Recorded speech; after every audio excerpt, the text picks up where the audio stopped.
सचिन पिछले 4 सालों से एक टूटे फूटे मोबाइल के साथ और एक झूठी उम्मीद के साथ एक दिन सब ठीक हो जाएगा, लेकिन 4 साल बाद भी वो वहीं खड़ा था जहां से उसने शुरू किया था। जब कोई क्लाइंट आता तो सचिन के हाथ पांव फूल जाते क्योंकि उसे असल काम आता ही नहीं था। वो मेहनत के नाम पर सिर्फ अपना वक्त बर्बाद कर रहा था। घर वालों के ताने और अपनी नाकामी अंदर से खाई जा रही थी। इसी बेचैनी में इसे एक किताब मिली। इसे लिखने वाले प्रोफेसर कैल न्यूपोर्ट एक ऐसी बात लिखी जिसने सचिन की आंखें खोल दी। किताब कहती है कि आज की इकोनॉमी में सिर्फ वही लोग आगे जाएंगे जो मुश्किल स्किल्स को तेजी से सीखना और आला मयार का काम पैदा करना जानते हो। सचिन को फौरन समझ आ गया कि वो मेहनत नहीं बल्कि शैलो वर्क के जाल में फंसा हुआ था, जहां 12 घंटे स्क्रॉलिंग तो होती ही है पर जेब खाली रहती है। यहीं से सचिन ने फैसला किया कि वो अब बदलेगा और इस किताब ने इसे 6 सबक दिए जिन्होंने इसकी जिंदगी पलट दी। पहला सबक, दिमाग को गर्म रहने दो। कैल न्यूपोर्ट कहता है कि डीप वर्क करने के लिए आपको अपने दिमाग को एक इस्त्री की तरह गर्म करना पड़ता है। अब जरा सोचें, आप कपड़े इस्त्री कर रहे हैं, हर 2 मिनट बाद इस्त्री का स्विच बंद कर दें। क्या वो इस्त्री कभी इतनी गर्म हो पाएगी कि वो कपड़ों की सिलवटें निकाल सके? कभी नहीं। इसे सही गर्म होने के लिए लगातार करंट चाहिए। हमारा दिमाग भी बिल्कुल ऐसा ही है। जब सचिन काम शुरू करता था और 5 मिनट बाद मोबाइल देखता तो इसके दिमाग की इस्त्री ठंडी हो जाती। इसे दोबारा इस फोकस पर आने के लिए 15-20 मिनट लगते थे। सचिन को समझ आ गया कि वो सारा दिन स्विच ऑन ऑफ के खेल में ज़ाया कर रहा था। इसने तय किया कि वो अपने काम के 4 घंटे इस्त्री का स्विच बंद नहीं होने देगा। इसने मोबाइल साइड पर रखा और अपने दिमाग को मुकम्मल तौर पर गर्म होने दिया। और पहली बार इसके काम में वो सफाई आई जो घर वालों ने भी नोट किया। बाप तने देता था, इसने पहली बार कहा, बेटा लगता है काम हो रहा है। दूसरा सबक, बोरियत को बर्दाश्त करना सीखो। लेकिन सचिन के लिए इतना आसान नहीं था। जैसे ही वो हर काम पर बैठता इसे एक ऐसी चीज घेर लेती जो आज के हर नौजवान का सबसे बड़ा दुश्मन है, बोरियत।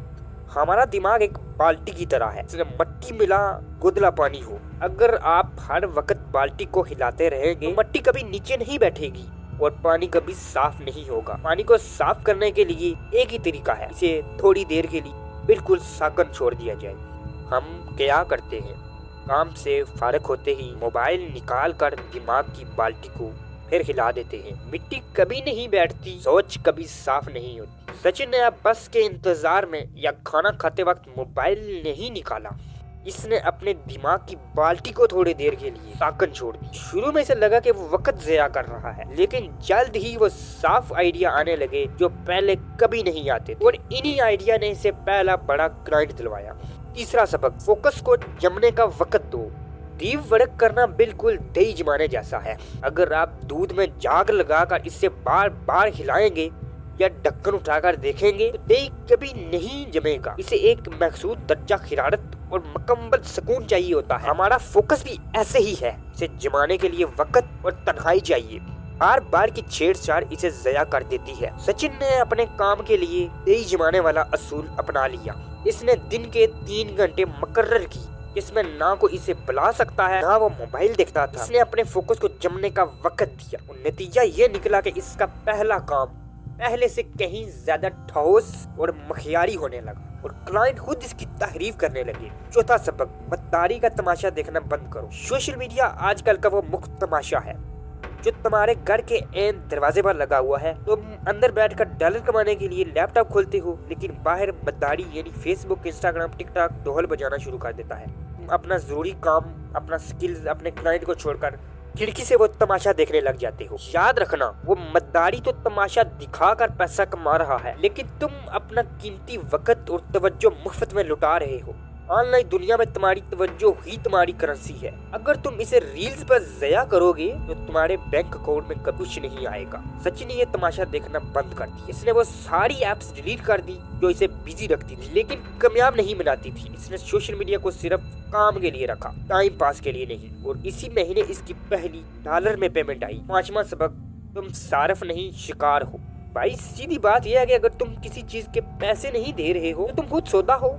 इन कंपनियों ने अरबों डॉलर लगाकर ऐसे इंजीनियर पाले हुए हैं जिनका सिर्फ एक ही काम है, तुम्हारी तवज्जो का शिकार करना। इसे ऐसे समझो जैसे कोई शिकारी परिंदों को फंसाने के लिए दाना लगाता है। ये ऐप्स तुम्हें नोटिफिकेशन और लाइक्स के दाने डालती। तुम एक दाना चुगने के लिए एक वीडियो देखने जाते हो और वह तुम्हें अपने जाल में घंटों के लिए जकड़ लेते हैं। इनका कारोबार तुम्हारी कामयाबी नहीं बल्कि तुम्हारा वक्त बेचना है। सचिन को समझ आ गया कि वो इनका सारफ नहीं बल्कि इनका शिकार बन रहा है। इसने वो जाल यानी फालतू ऐप काट फेंके और अपने वक्त का मालिक खुद बन गया। इसने समझ लिया कि डॉलर मोबाइल स्क्रॉल करने से नहीं बल्कि मोबाइल बंद करके काम करने से आते हैं। छठा सबक, एक ही कढ़ाई में खोया निकालो। आजकल के लड़के क्या करते हैं, वो थोड़ा सा दूध इधर से लाते हैं, थोड़ा उधर से, और हर बर्तन में थोड़ा थोड़ा करके डालकर उबालने की कोशिश करते हैं। इससे कभी खोया नहीं बनता। अगर तुम्हें अपनी फील्ड का एक्सपर्ट बनना है और महंगा बिकना है तो तुम्हें एक ही कढ़ाई में एक ही जगह बैठकर कहंटू दूध को कहरना पड़ेगा। जब तुम एक ही काम में गहराई तक जाते हो तभी तुम्हारे हुनर में वो गहरापन आता है जिसकी दुनिया कीमत देती है। 10 जगहों पर हल्का हल्का काम करना सिर्फ वक्त ज़या करना है। एक ही जगह टिक कर खोया डालो तभी डॉलर आएंगे। सचिन ने अब बिल्कुल यही किया। इसने एक ही स्किल का इंतखाब किया, एक ही कढ़ाई में बैठ गया और कहंटू वही दूध काटता रहा। आखिरी बात, दीव वड़े के बाद दिमाग को आराम देना ऐसे ही है जैसे सालन पकाने के बाद से दम पर रख। तुमने आग तो जला दी, मेहनत भी कर ली, लेकिन अगर अभी चूल्हे से तार कर खाना शुरू कर दो तो वो जायका नहीं मिलेगा। दिमाग को शट डाउन करना, असल में इसको दम पर रखना है ताकि तुमने जो सारा दिन काम किया है वो तुम्हारे ज़हन में पक जाए और तुम अगले दिन के लिए तैयार हो सको। अगर दम नहीं दोगे तो दिमाग कच्चा रह जाएगा और तुम जल्द ही थक जाओगे। आज से 6 महीने बाद वही सचिन जिसके पाँव क्लाइंट के सामने फूल जाते थे, इसके पास क्लाइंट की वेटिंग लिस्ट है। वही बाप जो तने देता था आज फख्र से मोहल्ले वालों को बताता है कि मेरे बेटे का काम चल पड़ा है। वही टूटा मोबाइल अब एक नए लैपटॉप में बदल चुका है, अपने पैसों से खरीदा हुआ। सचिन ने कोई नया हुनर नहीं सीखा था, इसने बस काम करने का तरीका बदला था। कामयाबी का असल जादू दीप वड़क है।